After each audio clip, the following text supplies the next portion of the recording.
오늘 저는 5월의 총설교 주제가 상속자입니다. 한번 따라해 보실까요? 상속자. 로마서 8장 17절에 우리가 하나님과 함께한 상속자, 그리스도와 함께한 상속자다 이렇게 말씀하고 계십니다. 여러분, 나는 여러분과 제가 상속자가 되어지고 우리 후손들이 하나님의 상속자가 되기를 원합니다. 오늘은 어린이 주일 가군 피진의 날입니다. 세상에 아름다운 것이 많습니다. 꽃이 얼마나 아름다운지 몰라요. 그리고 하늘에 나는 새도 아름답고 바다의 어족도 얼마나 아름다운지 몰라요. 산도 얼마나 아름다운지 모릅니다. 그러나 그 중에 제일로 아름다운 존재는 사람입니다. 사람 중에서 가장 아름다운 존재는 어린 아이들입니다. 어린 아이들 보면 얼마나 이쁜지 몰라요. 그리고 눈동자를 보면 얼마나 맑고 총명한지 모릅니다. 아이들은 하나님 우리에게 주신 최고의 선물이며 기업이며 축복입니다. 동시에 아이들은 하나님께서 우리에게 맡겨주신 가장 소중한 책임이며 또 소명이기도 합니다. 우리가 이 땅에 살면서 해야 할 일들이 얼마나 많이 있는지 모릅니다. 그러나 그 중에 꼭 제대로 확실하게 분명히 해야 할 것은 자녀 교육입니다. 우리는 우리 아이들을 잘 가르치고 키워야 할 책임이 있습니다. 그래서 하나님 우리에게 마땅히 행할 길을 자녀에게 가르쳐라. 그러면 늙어서도 하나님을 떠나지 아니할 것이라고 오늘 잠언 22장 6절은 말씀하고 계십니다. 무슨 말입니까? 아이들을 잘 가르치고 키우라는 명령입니다. 우리 아이들에게 가장 소중한 것이 있다면 그것은 교육입니다. 왜냐하면 교육을 통해서만이 인간은 비로소 온전한 사람이 되기 때문입니다. 식물은 교육이 필요하지 않습니다. 그냥 하나님이 키우시고 그리고 먹여주십니다. 동물은 약간의 교육이 필요합니다. 동물이 부모가 잘못되면 말입니다, 재구실을 하지 못하는 동물들이 얼마나 많이 있는지 모릅니다. 약간의 교육만 있으면 재구실을 동물들은 합니다. 그러나 사람은 그러하지 않습니다. 사람은 교육받은 만큼만 사람이 됩니다. 교육의 양과 질에 따라 얼마든지 사람이 달라질 수 있습니다. 어떤 환경과 어떤 조건과 어떤 사람을 통해서 교육을 받느냐에 따라서 그의 삶은 엄청난 차이가 있다는 말입니다. 더 좋은 삶을 살도록 목먹는 일이 있어도 부모는 자녀를 가르칩니다. 하지만 무작정 가르치는 것이 그렇게 중요한 것은 아닙니다. 교육의 양과 질도 아주 중요하지만 더 중요한 것이 있다면 교육의 방향입니다. 뭐라고요? 교육의 방향 말이죠. 가끔 운전할 때 보면 방향감을 잃어먹을 때가 있지 않습니까? 그런 적 있지요? 또 언젠가 인천공항에 지하 파킹랏에 주차를 해놨는데 말이에요, 이거 사진을 찍어 놓고서는 꼭 해외를 갈 때 가거든요. 지각을 갈 때도. 근데 그거 찾기도 어려운 거예요. 새벽에 밤새도록 비행기 타고 가서 몽롱한 상태, 그거 찾다가 혼났습니다. 그리고 정방향을 잃고 막 속도를 내버리면 목적지와 점점 거리가 멀어지는 것입니다. 이 방향이 이렇게 중요한 것입니다. 빨리 가면 빨리 갈수록 더 멀어집니다. 빨리 가는 것, 열심히 가는 것도 아주 중요하지만 방향을 제대로 잡았는가가 더 중요합니다. 교육 마찬가지입니다. 우리나라처럼 교육에 대한 열정적인 나라도 그렇게 많지 않습니다. 우리나라 사람들은 먹고 남은 돈으로 공부시키지 않습니다. 공부시키고 남은 돈으로 먹고, 공부시키고 남은 돈으로 자기의 생활에 필요한 돈을 지출합니다. 그래서 우리나라 아이들은 거의 모두가 엄청난 교육의 양을 받으면서 어린 시절을 지나곤 합니다. 심각한 문제는 교육의 내용과 방향이 잘못되었다는 것입니다. 잘하는 것, 열심히 하는 것도 아주 중요하지만 올바른 방향을 잡고 자녀 교육을 시키는 것이 더 중요한 것입니다. 매우 유감스럽게도 우리나라는 교육을 열심히 하면 열심히 할수록 인간이 파괴되고 사회가 나빠지는 구조를 가지고 있습니다. 하나님은 우리에게 마땅히 행할 것을 나에게 가르쳐라, 이렇게 말씀하고 있습니다.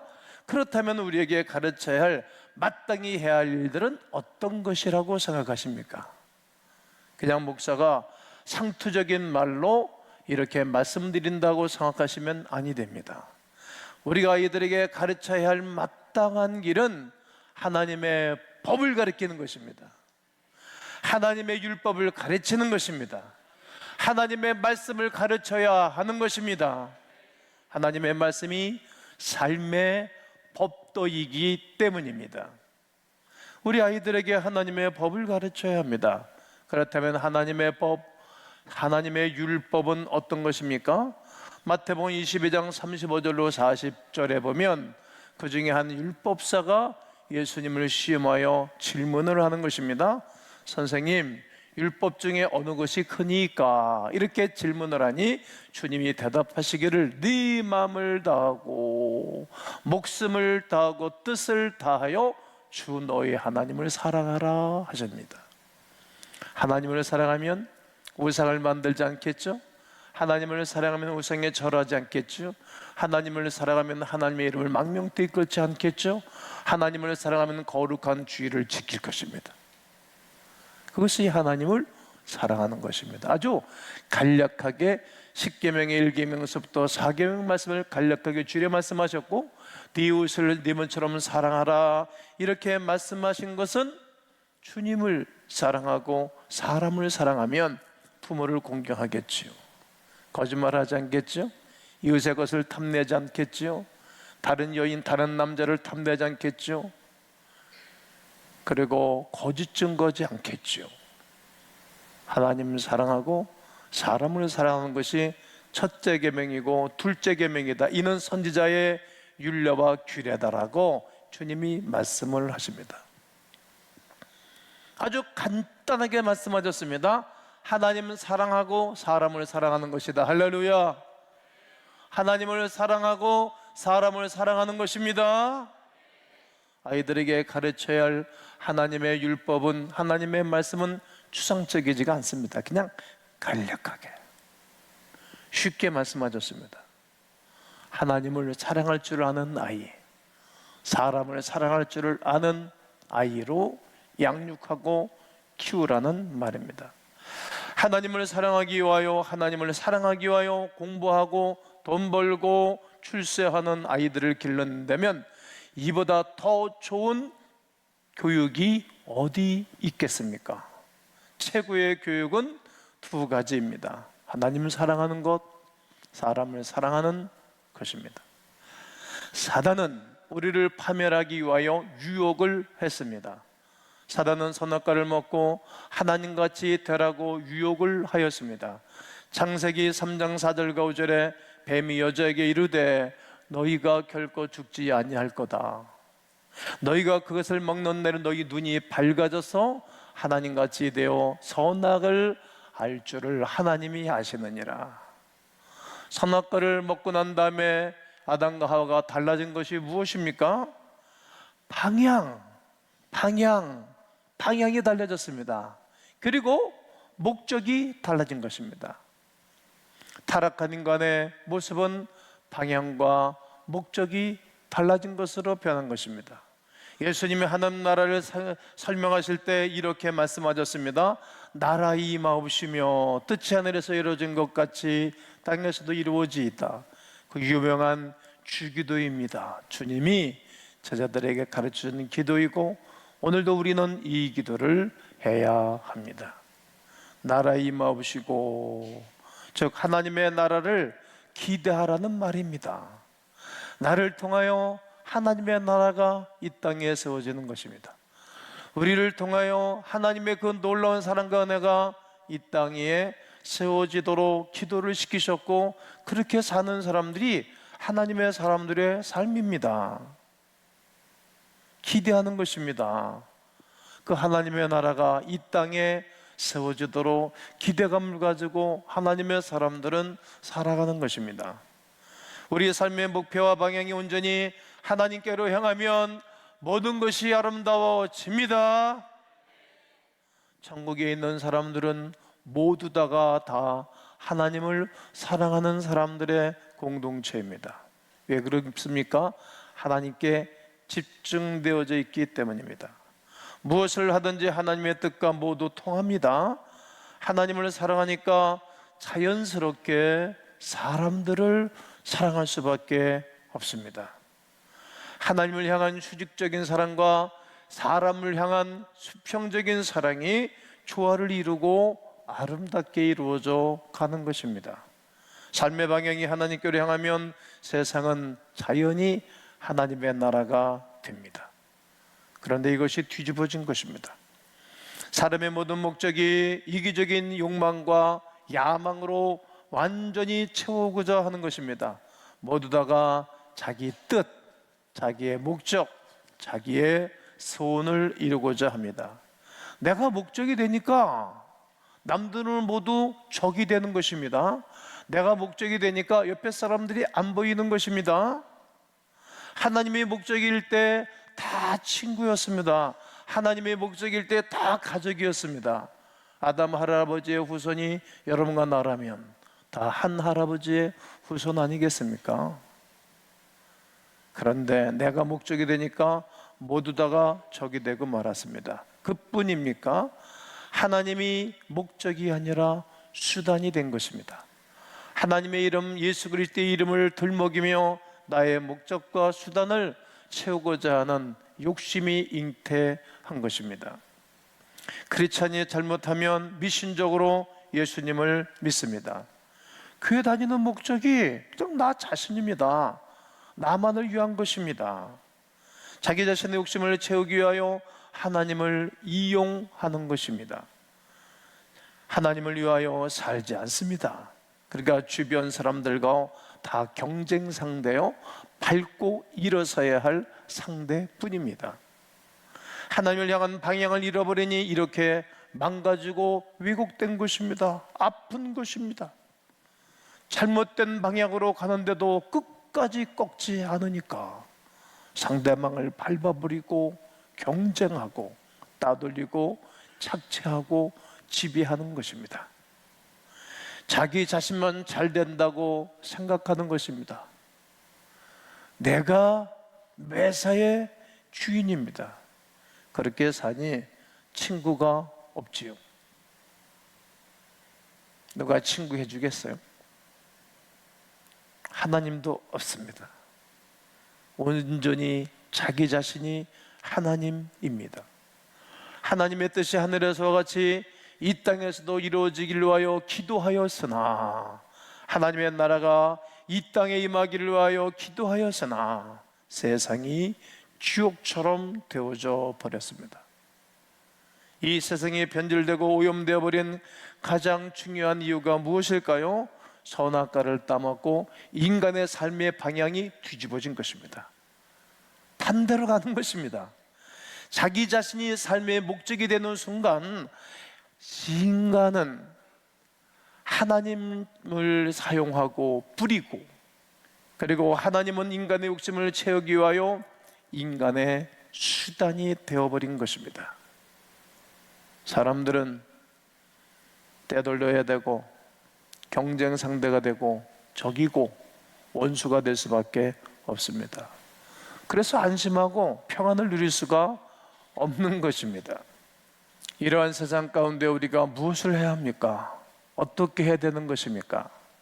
아이들에게 하나님을 가르치셔야 합니다. 하나님이 우리의 주인 되심을 가르쳐야 합니다. 그런즉 너희는 먹든지 마시든지 무슨 일을 하든지 간에 다 하나님의 영광을 위해서 하라고 가르쳐야 됩니다. 꼭 가르치셔야 됩니다. 하나님을 사랑하고 하나님께로 방향을 돌이키기 위하여 해야 할 것들이 많이 있습니다. 그 중에 하나, 상투적인 두 가지가 있습니다. 이 시대에 꼭 필요한 두 가지이며 가장 기본이 되는 것입니다. 신앙과 삶의 스탠스를 딱 붙여봐야 할 자세가 있습니다. 하나는 주일 성수입니다. 뭐라고요? 주일 성수. 주일 성수.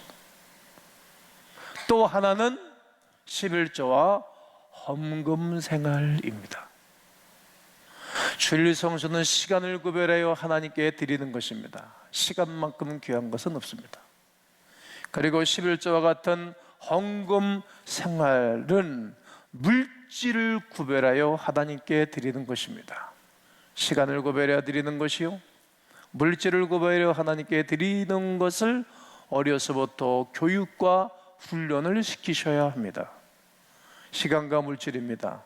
사람들이 가장 귀하게 여기는 것들입니다. 가장 귀한 것을 하나님께 두셔야 합니다. 중요한 우선순위를 뒷바꾸지 않아야 합니다. 주의를 지키는 일을 함부로 타협해서는 아니 됩니다. 하나님을 절대로 소홀히 여기면 안 됩니다. 왜요? 하나님이 제일로 소중하고 귀하신 분이시기 때문입니다. 다른 날은 몰라도 주일은 절대로 어떤 것과도 바꾸면 안 됩니다. 이것은 굉장히 중요한 교육입니다. 모든 행위는 돈으로 귀결됩니다. 왜 열심히 공부하고 좋은 대학 가려고 하는 것입니까? 그래야 연봉이 많이 받으며 부자 될 가능성이 많기 때문입니다. 이것이 잘못되었다고 이야기하는 것이 아닙니다. 난 여러분들이 좋은 직장, 많은 연봉이 늘 늘어나기를 원합니다. 그러나 돈의 목적과 방향이 중요합니다. 돈의 목적과 방향이 자기 자신의 욕심을 채운 대로 흘러가면 안 됩니다. 그래서 세상은 빈익빈 부익부려는 왜곡 현상이 이미 일어나고 그리고 전 세계에 팽배하고 있습니다. 여러분이 갖고 계시는 돈의 목적과 방향도 온전히 하나님이셔야 합니다. 정하셔야 되는 것입니다. 그래야 돈이 사람을 향하여 흘러갑니다. 건강하게 흘러가면 가난이 사라질 것입니다. 건강한 세상이 반드시 될 것입니다. 성도 여러분, 우리는 아이들에게 세상과 이웃을 사랑하는 법을 가르쳐야 합니다. 남을 상처 주고 밟아버리는 세상 가운데서 똑똑하고 유능한 사람을 키우는 것은 그저 나는 아무런 의미가 없다라고 생각합니다. 그러나 많은 부모들이 똑똑하고 유능한 자녀를 키우는 것을 포기하지 않지요. 자녀 교육의 가장 중요한 것에 욕심을 버려야 되는데 욕심은 여전히 가지고 있는 것입니다. 부모들은 자녀를 위해서 죽어라 가르칩니다. 자기 자신을 위해 쓸 돈도 아껴가며 자녀를 가르칩니다. 그러나 간혹 그 속에 숨어있는 욕심이 마음 중심에 자리 잡고 있다는 사실을 보게 됩니다. 성경에는 이러한 이야기가 있습니다. 마태복음 20장 20절과 21절에 그때 세베대 아들의 어머니가 그 아들들을 데리고 예수께 와서 저를 굽복하면서 부탁을 하는 것입니다. 예수께서 이르시되 무엇을 원하느냐? 무엇을 원하느냐? 이르되 나 이 두 아들을 주의 나라에서 하나는 주의 우편에 주의 좌편에 앉게 명하소서. 예수님의 제자 야고보와 요한의 어머니는 예수님께 그 아들들의 중요한 요직에 앉혀달라고 청탁을 하는 것입니다. 무엇입니까? 욕심입니다. 지금 예수님은 그런 생각 전혀 없어요. 이 땅에 와서 당신은 죽으러 왔고 죽음으로 인류를 구원할 죄를 위하여 죽고 벌하실 것이고 제자들 너희들도 나를 따라 너희들이 죄가 죽고 네 영혼이 살면 너희들도 죽어야 하느니라.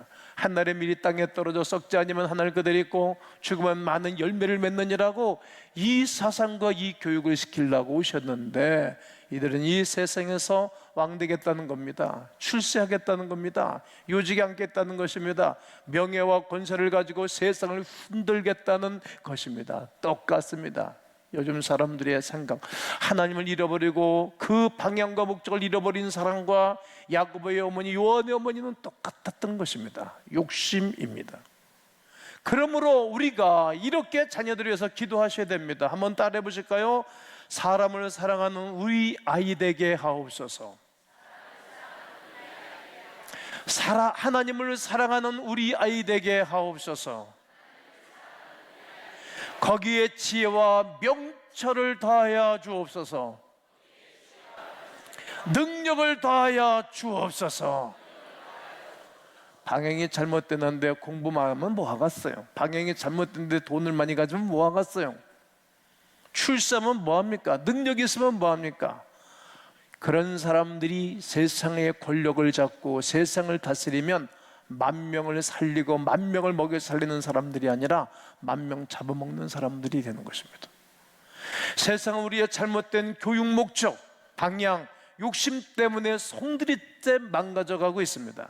선악과를 먹고 타락함으로 바뀐 삶의 목적과 방향 때문이지요. 자녀들을 정말 사랑한다면 방향과 목적을 바꾸셔야 합니다. 하나님의 법을 가르치셔야 합니다. 하나님을 사랑하고 사람을 사랑하는 사람으로 여러분과 제가 잘 가르쳐서 예수님 오실 때 칭찬받는 하나님의 사람들이 되시기를 주의 이름으로 축원합니다.